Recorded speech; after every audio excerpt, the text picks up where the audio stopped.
For decades, we lived under the illusion that chips could keep shrinking and speeding up, as if physics itself were obligated to follow a corporate roadmap. But in reality, electrons didn't care about investor expectations. They followed thermodynamics, and slowly, then suddenly, we hit the ceiling.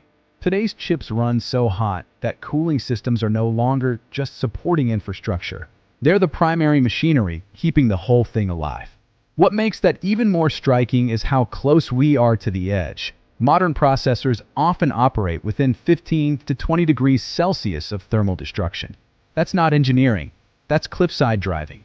The industry focused obsessively on transistor density, but ignored the second half of Moore's insight. Switching energy per transistor needs to drop at the same pace. Without that, heat rises exponentially, and now it has. The public rarely sees this. When switching energy stops falling, each new generation of chips becomes hotter than the last. And because cooling systems can't scale exponentially, the entire architecture enters what many researchers now describe as meltdown behavior. It's a thermodynamic trap.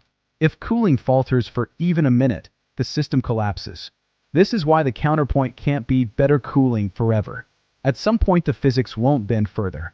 So instead of forcing electrons through increasingly narrow resistive channels, we move to computation that avoids resistive heating entirely. Light-based processors fundamentally change the equation. Photons don't experience electrical resistance, and they don't shed energy as heat when guided through optical pathways. So instead of pushing charged particles through a metal maze, you're shaping wave patterns in a transparent structure. More like guiding light through a resonant pathway than hammering electrons through silicon. And it goes deeper. When you combine those optical pathways with quantum coherent structures, you create a substrate where information rides on resonance instead of friction. The system isn't fighting heat. It's avoiding the conditions that produce heat in the first place. It's like switching from dragging a crate across sand to floating it across water. With ternary logic, using 3 stable states instead of 2, each operation carries more information. That means you get higher information density without raising thermal output.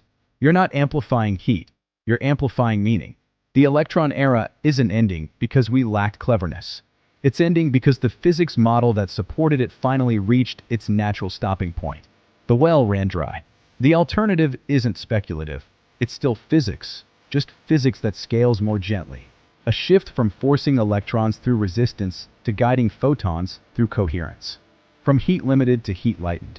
The next era of computation won't be defined by pushing harder, but by choosing a substrate that doesn't push back.